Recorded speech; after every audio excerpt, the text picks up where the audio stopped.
Chegou a hora da entrevista do dia com a Denise Campos de Toledo. E vamos falar agora da regulamentação da reforma tributária. Eu converso com o Eduardo Natal, que é advogado tributarista e sócio do escritório Natal e Mansur. Doutor Eduardo, boa noite.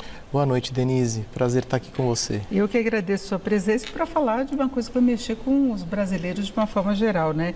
Em princípio, tem a previsão, eu queria até começar a falar sobre isso, de uma alíquota do IVA, que é o imposto único, substitui vários tributos, entre 25,7% e 27,3%. O governo fala em 26,5%.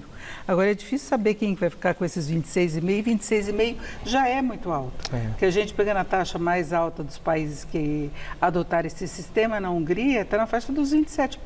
Sim. Então, nós vamos ter uma alíquota muito alta. Então, eu queria saber, na prática, a sua expectativa é que essa reforma resulte apenas em uma simplificação do sistema, na medida em que há essa unificação de tributos, então fica mais fácil pagar, ou alguns setores podem, de fato, ser beneficiados? Não, perfeito. Bom, o que eu acho que é importante deixar evidenciado, Denise, é que nós vamos substituir, em princípio, 5 tributos extremamente complexos por 2 tributos irmãos, um que vai ser arrecadado pela União Federal e outro pelos estados e municípios em conjunto, mas são irmãos gêmeos. Né? E a arrecadação vai ser junto. Né? A arrecadação vai ser junto. Então, é o IBS e a CBS, e vamos ter um imposto extrafiscal, que é o IS, para alguns específicos produtos que causam, eventualmente, danos à saúde ou ao meio ambiente. Né? É o imposto seletivo. O imposto seletivo. Essa alíquota, na minha visão, eu acho que ainda um pouco prematuro. Por mais que eu não seja um economista, eu sou um advogado da área tributária, mas há 30 anos trabalho com direito tributário, eu entendo que um bom termômetro será o ano de teste. Nós vamos ter em 2026 uma alíquota de 1%, que é um teste. Tá certo? Então, nessa alíquota, esse 1%, 0,9% vai ser para o IBS e 0,1% para a CBS. Depois nós vamos ter o período de transição. Em 2027, o PIS e a COFINS saem de cena e entra a CBS, que é federal. E depois, em 2029 até 2033, nós vamos ter gradualmente a retirada, né, a exclusão do ICMS e do ISS, tributos que são de competência estadual e municipal, e a introdução do IBS. Portanto, eu acredito que no primeiro ano, em 2026, nós vamos ter uma boa métrica, uma boa medida para que aí sim todos esses entes federativos possam, obviamente junto com os tribunais de conta, eventualmente inclusive com a sociedade, compreender melhor qual vai ser o tamanho dessa alíquota. Adicionalmente, eu acho importante deixar claro, sim, podemos ter uma simplificação. Claro que depende muito da legislação, da qualidade da legislação que a gente vai aprovar agora. Porque a emenda constitucional 132, ela trouxe a casca, né? Quer dizer, os objetivos e os princípios fundamentais da reforma tributária: transparência, simplificação, justiça fiscal, neutralidade fiscal. Neutralidade fiscal, que é um princípio importantíssimo, que é exatamente fazer com que a tributação sobre o consumo ela não seja um fator de desequilíbrio concorrencial ou até de tomada de decisão específica, né, no consumo. Portanto, esses são princípios importantes, só que agora é a hora de a gente colocar em prática com a legislação. A cobrança vai ser no destino exatamente por isso, que tem essa mudança da origem e do destino, né? Exato. Que é uma das coisas. Agora, esse teste tem que ser feito, eu acho que aí é que fica complicado, para saber se o volume arrecadado vai se manter. Porque estados já reclamam da possibilidade de perder a arrecadação, tem a distribuição com os municípios também e governo federal. Sim. Então, eles vão tentar manter a mesma massa de tributos, com todas essas mudanças, alíquotas diferenciadas. A justiça tributária viria num reequilíbrio, né, da distribuição das alíquotas. É aí que vem a diferença. Só que tem isenção demais e taxa diferenciada demais, não é? Sem dúvida, é um organismo, né? A reforma tributária ela traz um regime jurídico, um organismo novo. Portanto, se você tiver realmente muitas desonerações, que já é um problema que a gente vivencia no sistema atual, certamente os governos, né, os entes que arrecadam vão provavelmente sentir a necessidade de ter uma arrecadação extra. Arrecadação essa que pode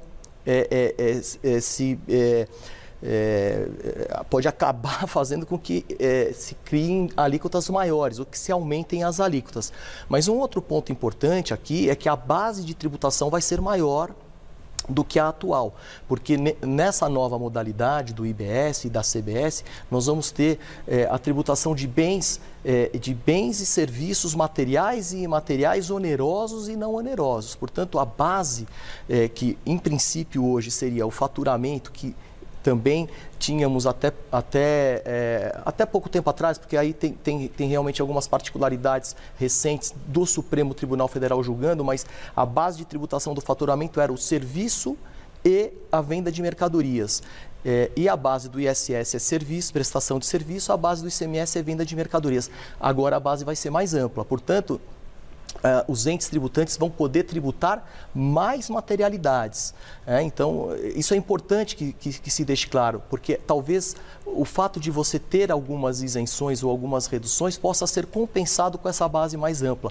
Mas, como eu falei, importante ter o ano de teste em 2026 para que a gente possa ter uma possibilidade de avaliar qual vai ser o tamanho dessa carga. Quando a gente fala, por exemplo, dessas isenções, tem redução para os prestadores de serviços, para profissionais liberais de 18 áreas, no começo foi indo um, depois outro, foi crescendo, fica mantido o sistema simples também, que não entra nesse processo, tem isenção para 15 produtos da cesta básica, mas aí vai haver o cashback, que é devolução para os mais pobres, por exemplo, no caso do gás vai ser integral e 50% de luz, água, esgoto, gás encanado é mais um complicador nessa diferenciação de alíquota. Então, de repente, vai ter uma alíquota teste para ver o quanto que ela gera de arrecadação, mas já começa a ter essa devolução, né? Sem dúvida. Isso tudo vai ser realmente algo a se verificar ali no futuro. Claro que cada setor que fez a sua movimentação, seja na emenda constitucional, seja agora na aprovação da lei complementar, para ter uma alíquota menor, cada um desses setores ou desses atores aí do sistema tributário tem a sua justificativa, tá certo? Mas a gente sabe que o ideal, se nós levarmos efetivamente a efeito qual é o mote da reforma, que seria desonerar a cadeia produtiva, a cadeia também de varejo e de atacado de varejo, né? A cadeia comercial e a cadeia produtiva, que o tributo só venha efetivamente a ser uma carga para o consumo. Se o Brasil conseguir desenvolver o sistema dessa forma, eu acredito que seja algo positivo para o país, porque de fato nós não vamos ter sobreposição de tributação. A ideia principal é essa neutralidade que não faça com que a gente tenha sobreposição de tributação. Que já levou muito questionamento na justiça, inclusive em relação a isso. A gente tem processos que duram muito tempo, sem definição, e de repente quando vem não se sabe como fazer a cobrança. São situações muito complicadas, né? Na sua área tributária é uma coisa normal. Se tornou algo normal, o que é um desvio. Vamos falar a realidade, né? Um país o ambiente de tributação é extremamente litigioso como o nosso, não é saudável, porque mesmo que o contribuinte ele queira, ingressar com uma medida judicial para desonerar determinada situação tributária, ele também onera a sociedade com um custo do poder judiciário que tem que exercitar a jurisdição, o contencioso, o tempo que um processo leva, o número de procuradores que os estados têm que dispor para litigar com o contribuinte. E o custo para as empresas, né? E o custo para as empresas, tá certo? Fora o fato que a gente talvez também consiga agora, com a unificação, né, nesse IVA dual, que é o IBS e a CBS, de diminuição do tempo e de custo de compliance fiscal. Porque, é claro, até 2033 a gente ainda vai conviver com 2 sistemas, mas a ideia é que nós tenhamos um sistema mais simples e menos custoso para as empresas também. O ICMS, por exemplo, é um sistema caótico, não é? Porque você tem regras diferentes por estados e eles vão aumentando. Agora eles estão numa fase, inclusive, de elevação para, de repente, na definição da distribuição do bolo, eles terem uma participação maior. Então, tem tudo isso, né? Sem dúvida, Denise, é exatamente esse o ponto. Inclusive, a gente viu essa movimentação de aumento de carga ou de tentativa de encontrar novas materialidades ou novos pontos para se tributar ou aumentar a arrecadação, exatamente porque depois que a reforma entrar em vigor, nós vamos ter também a repartição das receitas tributárias e um fundo para suprir eventual perda de arrecadação por municípios, estados e União. Então há, de fato, esse movimento, nesse momento de aumento de carga para poder suprir ou para poder fazer com que esses entes tributantes possam vamos dizer, ter mais receita, né, nos próximos 50 anos, porque a reforma ela tem também essa distribuição e essa garantia de arrecadação por um prazo muito longo, né? E ela deve estar plenamente em vigor só em 2033. Então, nós vamos ter muita discussão ainda da forma como ela vai ser implementada ao longo do tempo, mesmo depois de regulamentada a transição. Mas é isso, já chegamos ao final. Eu agradeço muito a participação do Eduardo Natal, que é advogado tributarista e sócio do escritório Natal e Mansur. Mais uma vez, obrigado, uma boa noite. Obrigado, Denise, foi um prazer. Boa noite. Com vocês.